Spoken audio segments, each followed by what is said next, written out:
Assalamualaikum warahmatullahi wabarakatuh. Saya Ayu Sukmaramawati dari kelas B220 dengan NIM 13520100022. Hari ini saya akan mempresentasikan tugas praktikum farmasi rumah sakit yang terdiri dari 3 bab.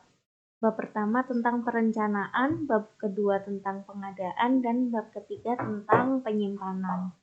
Pada bab 1 tentang perencanaan sediaan farmasi dan bahan medis habis pakai, saya mendapatkan kasus nomor 2. Berikut adalah kasusnya, jadi terdiri dari beberapa macam obat, alkes, maupun bahan medis habis pakai yang diperlukan IFRS Rumah Sakit Sehat Sejahtera untuk kebutuhan selama 2 bulan. Dan di sini kami mendapatkan tugas yang pertama membuat buku defekta dari obat-obat tersebut. Yang kedua membuat pengelompokan untuk obat-obat tersebut. Contohnya untuk golongan high alert, emergency kit, alkes, BMHP, sediaan injeksi, dan lain-lain. Yang ketiga membuat surat pesanan untuk obat-obat yang dibutuhkan IFRS tersebut. Selanjutnya, ini adalah contoh pembuatan buku defekta. Untuk buku defekta sendiri dapat kita buat jika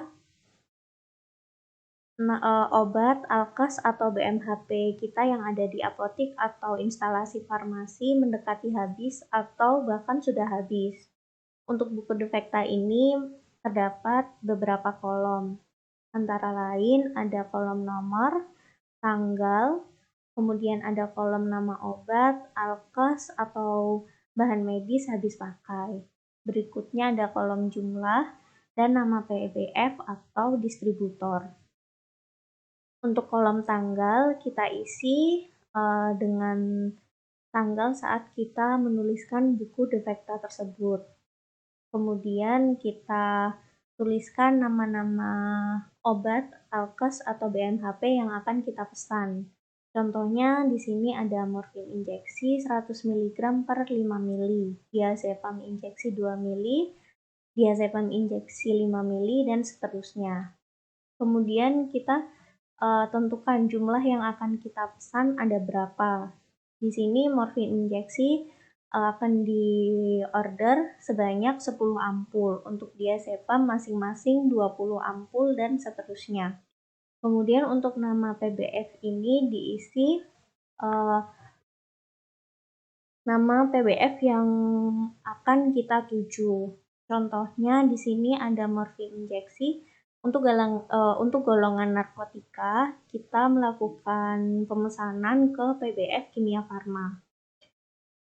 Kemudian untuk diazepam injeksi, kita akan memesan ke PBF Binasan Prima, dan seterusnya. Setelah kita membuat buku defekta, di tugas kedua kita akan mengelompokkan obat-obat tersebut berdasarkan golongannya. Contohnya untuk golongan high alert, kemudian golongan psiko, narko, golongan prekursor, emergency kit, antibiotik injeksi, golongan bahan medis habis pakai, golongan alkes, golongan injeksi, sediaan tablet, dry syrup, atau suspensi. Selanjutnya, di tugas ketiga, kita akan membuat surat pesanan dari obat-obat tersebut. Yang pertama ini adalah contoh surat pesanan narkotika. Untuk surat pesanan narkotika yang harus diperhatikan yaitu dalam satu lembar surat pesanan narkotika hanya boleh untuk satu jenis obat. Contohnya, pada kasus ini terdapat tiga obat narkotika, yaitu morfin injeksi, kemudian kodein 10 mg tablet, dan kodein 20 mg tablet. Nah, kita tidak bisa menjadikan ketiga obat tersebut dalam satu surat pesanan narkotika. Jadi tetap harus dipisah dan kita membuat 3 surat pesanan yang berbeda. Untuk isi dari surat pesanan tersebut ada nomor SP, kemudian eh, apoteker penanggung jawab apotik atau instalasi farmasi sebagai pemesan, kemudian mengajukan pesanan narkotika itu kemana.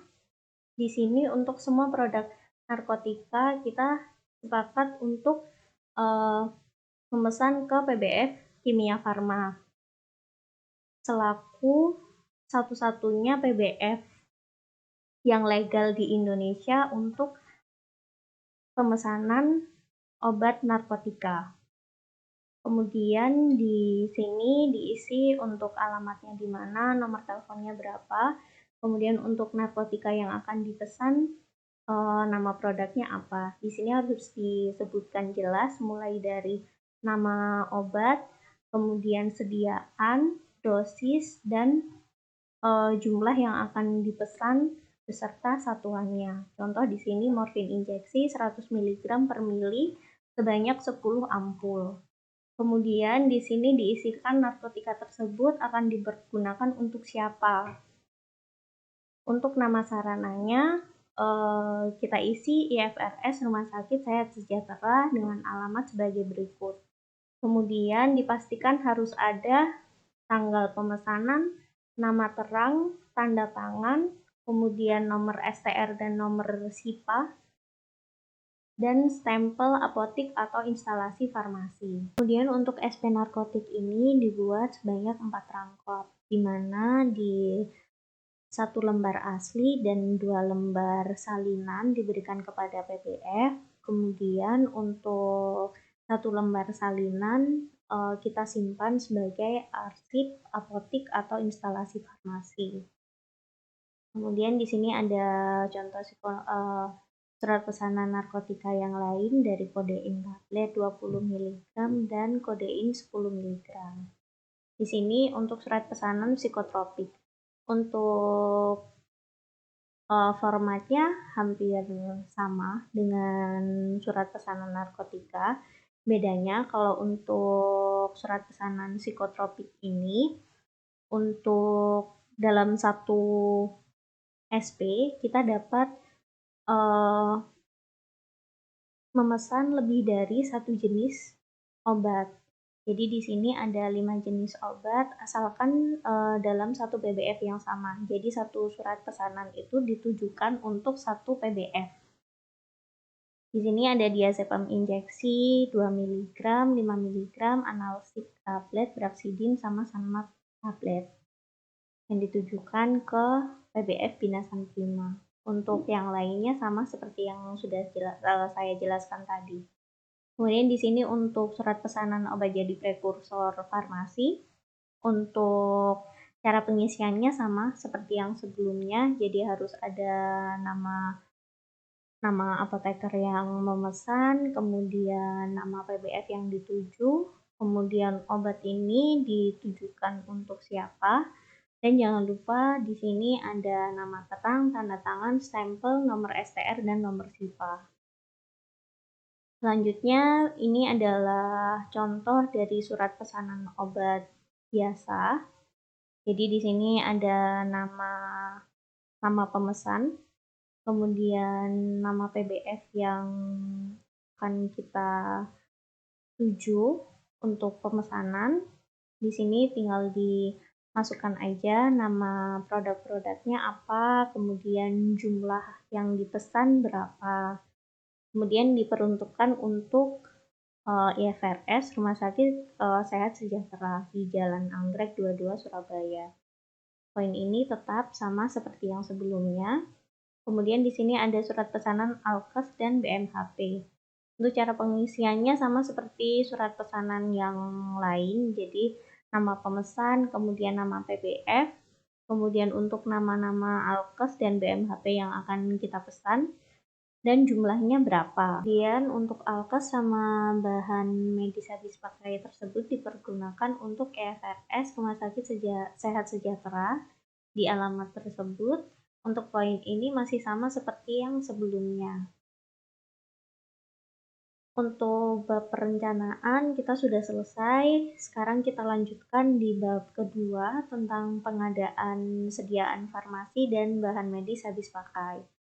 Untuk bab 2 ini saya mendapatkan kasus nomor 3. Berikut adalah list obat, alkes, dan BMHP yang dibutuhkan IFRS Rumah Sakit Hati Mulia untuk kebutuhan selama 3 bulan. Untuk tugasnya, yang pertama membuat faktur obat, alkes, dan bahan medis habis pakai yang dipesan sesuai surat pesanan. Format faktur adalah nama PBF, alamat, nomor telepon, tanggal faktur, dan lain-lain, termasuk PPN 10%. Yang kedua, membuat checklist barang datang. Selanjutnya, menuliskan produk-produk yang terima pada buku barang datang berdasarkan SP dan faktur. Setelah itu, yang keempat, kita masukkan barang dalam kartu stok gudang IFRS pada masing-masing obat, alkes, dan BMHP. Yang kelima, membuat buku harian narkotika dan psikotropika berdasarkan faktur obat datang. Ini contoh faktur penjualan dari PBF Kimia Farma dengan alamat Jalan Jemur Sari dan seterusnya dengan nomor telepon ini. Untuk faktur harus ada nomor izin PBF, kemudian nomor invoice, nomor faktur pajak, tanggal faktur, dan kitas pemesan. Jadi di sini ada beberapa kolom yaitu nama barang, batch number ED, kemudian ada satuan unit, jumlah, kemudian harga. Ini ada potongan atau diskon jika ada. Ini jumlah dan di sini ada PPN. Ini jumlah yang harus dibayarkan. Kemudian di sini ada tanda tangan dari pihak PBF dan ini tanda tangan TTK saat penerimaan barang. Jadi pada saat penerimaan barang yang harus dilakukan yaitu setelah menerima fisik obat, kita harus mencocokkan obat tersebut dengan faktur yang kita terima. Kita cocokkan apakah benar Doveri ini datang sebanyak 1 kaleng yang berisi 1000 tablet dengan batch number dan ED sebagai berikut. Jika memang sudah benar, sudah sesuai dengan kondisi produk baik, tidak ada rusak atau yang lain, maka kita bubuhkan tanda tangan di sebelah sini di kolom penerima. Kita cantumkan nama terang, kemudian nomor SIKA, dan jangan lupa stempel apotik atau instalasi farmasi. Ini berlaku untuk semua jenis faktur, mau faktur produk narkotik, psiko, obat biasa, alkes, dan lain-lain. Perlakuannya sama. Ini adalah contoh-contoh fakturnya. Setelah kita menerima barang, kita akan melanjutkan di tugas kedua, yaitu membuat checklist barang datang. Untuk checklist ini terdapat beberapa kolom, yaitu ada nomor, nama barang, nomor faktur, kemudian ada quantity, keterangan. Ini kita checklist sesuai atau tidak sesuai. Jangan lupa tanda tangan petugas yang menerima barang tersebut. Untuk contohnya, nama barangnya ada Kodipronkum Expectorant Kapsul dengan nomor faktur 01NA garing 01 garing 2022 sebanyak 12 box. Jika sudah sesuai, maka kita checklist atau kita centang di kolom yang sesuai. Begitu seterusnya. Setelah kita melakukan checklist barang datang, kita membuat buku penerimaan barang, di mana isinya ada nama barang, kemudian untuk penggolongan jenis obat, alkes atau BMHP, quantity, kemudian untuk keterangannya sesuai atau tidak sesuai, dan tanda tangan petugas penerima. Di sini ada Kodipronkum Expectorant sebagai golongan narkotika sebanyak 12 box, kodein 10 mg, sama golongan narkotika sebanyak 5 box, dan semuanya sudah sesuai, jangan lupa tanda tangan semuanya. Setelah itu, setelah kita melakukan checklist dan mengisi buku penerimaan barang datang, kita masukkan ke dalam kartu stok. Ini contoh kartu stoknya. Jadi Kodipron tadi datang pada tanggal 5 Januari 2022 dengan batch number sekian, expired sekian, dan masuknya sebanyak 1.200 kapsul. Di kolom balance ini atau jumlah, ini diisi jika sebelumnya ada sisa stok tinggal ditambahkan. Jika tidak ada, tetap 1.200. Kemudian parah. Dan di kolom description ini dapat kita isi dari mana barang tersebut datang, dari PBF mana. Di sini untuk barang atau obat narkotika kita pesan dari Kimia Farma. Jadi di sini dituliskan in dari KF dalam kurung nomor fakturnya. Di sini yang harus ada di dalam bin card atau kartu stok itu ada item name, jadi nama produknya apa, kemudian satuannya apa, dan gudangnya ada di mana. Itu semuanya yang sudah datang dari data di atas, kita masukkan semua ke dalam bin card atau kartu stok tersebut. Setelah kita masukkan ke dalam kartu stok, kita di tugas keempat membuat buku harian narkotika dan psikotropika. Untuk cara pengisiannya sama, cuman dibedakan untuk lembarnya. Jadi ada buku untuk narkotika sendiri, buku untuk psikotropika sendiri. Di sini ada contoh untuk kodein 10 mg tablet. Ada nama narkotik ditulis, untuk nama obatnya apa, kemudian nama PBF-nya di sini dari Kimia Farma dengan nomor faktur 02NA garing 01 garing 2022. Kemudian di kolom pemasukan di sini ada tanggal masuk, tanggal berapa, kemudian sejumlah berapa, di sini sejumlah 500 tablet. Kemudian untuk kolom pengeluaran, ini ada beberapa kolom lagi, ada nomor resep, nama dokter, nama pasien, alamat, dan pemakaian. Setelah itu ada kolom sisa.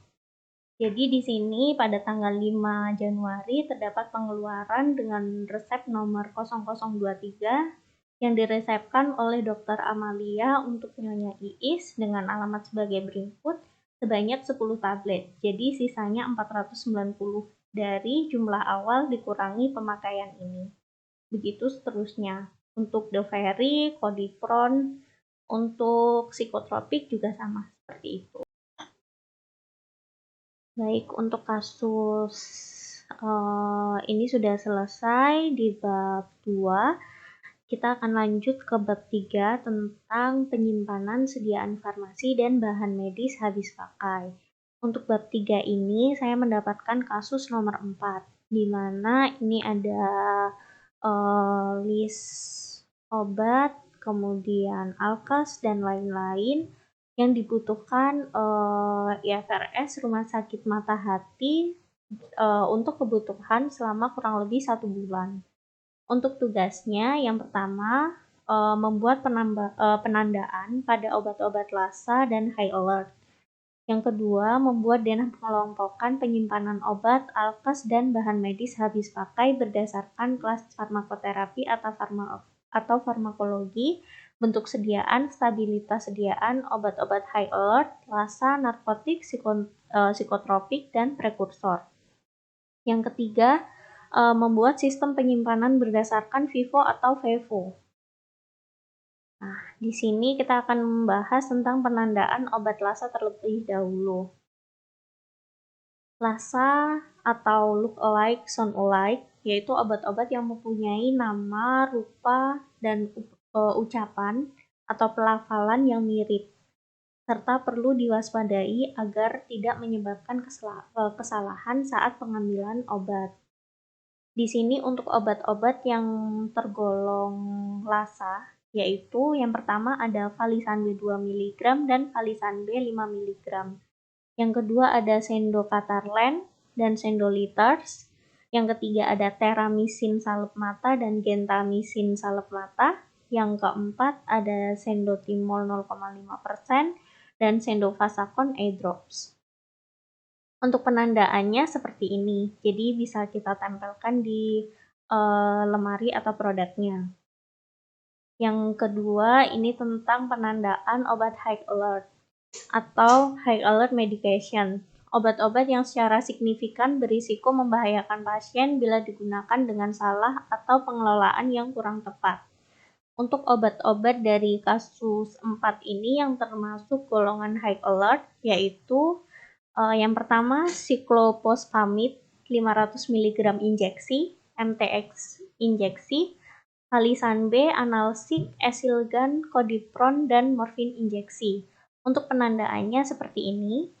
Jadi biasanya kalau di rumah sakit, di lemari high alert itu diberikan seperti tanda warna merah, bisa pakai lakban warna merah, itu menandakan kalau lemari itu tempat penyimpanan obat-obat high alert. Kemudian ditempelkan stiker-stiker seperti ini.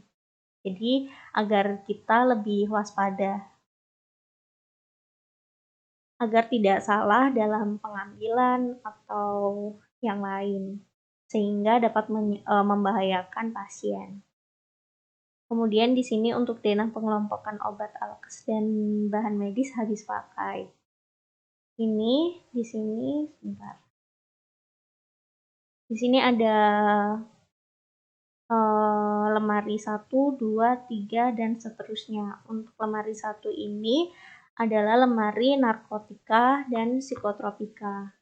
Dia diletakkan, dia harus menempel di dinding, terbuat dari bahan yang kokoh, kuat, kemudian terdapat disekat 2 dengan double pintu dengan kunci yang berbeda.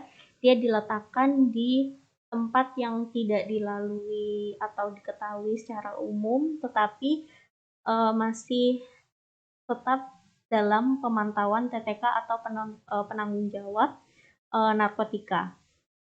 Jadi dia di sini ditempel di atas.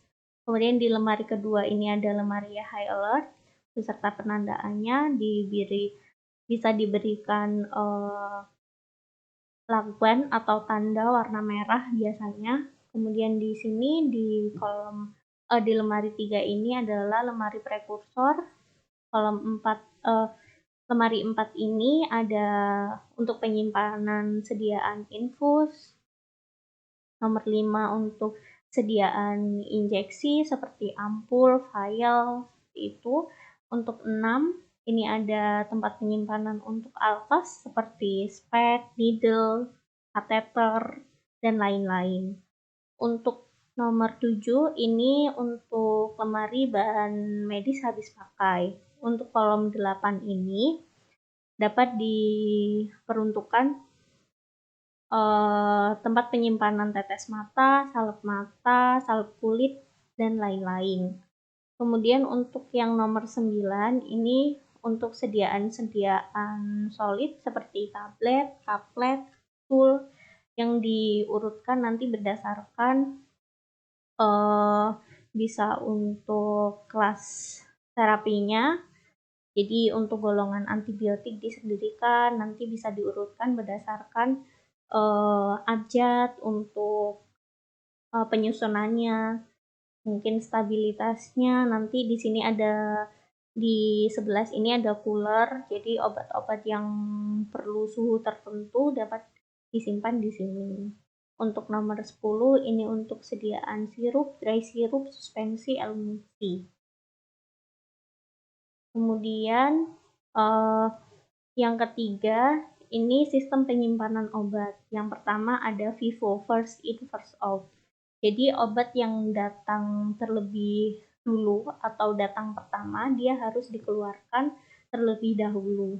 Jadi di sini sebagai ilustrasi di sini terdapat obat F, I, F, O. Jadi di sini alurnya ke kanan. Ini yang paling depan yang siap untuk keluar terlebih dahulu. Jadi jika ada penjualan produk tersebut, ini dikeluarkan dulu. Jadi produknya tinggal FIF. Nanti jika ada datang dengan misal batch F1 ini dimasukkan di paling yang akhir, jadinya seperti ini, F1, F, I, F, yang O-nya sudah dijual, tuh. Kemudian untuk yang VEVO, first expired, first out, yaitu obat dengan tanggal expired terdekat harus dikeluarkan terlebih dahulu. Jadi di sini ilustrasinya ada produk dengan expired Agustus 2022, September 2022, Oktober 2022, Desember 2022. Siklusnya ke kanan untuk outnya. Jadi jika ada pembelian atau penjualan yang dikeluarkan terlebih dahulu, yaitu yang expired Agustus 2022. Dan jika ada produk datang dengan expired yang lebih lama, contoh di sini adalah Februari 2023. Jadi dia diletakkannya di sebelah sini. Jadi untuk hasil akhirnya sebagai berikut. Jadi untuk yang Agustus sudah terjual, sudah hilang.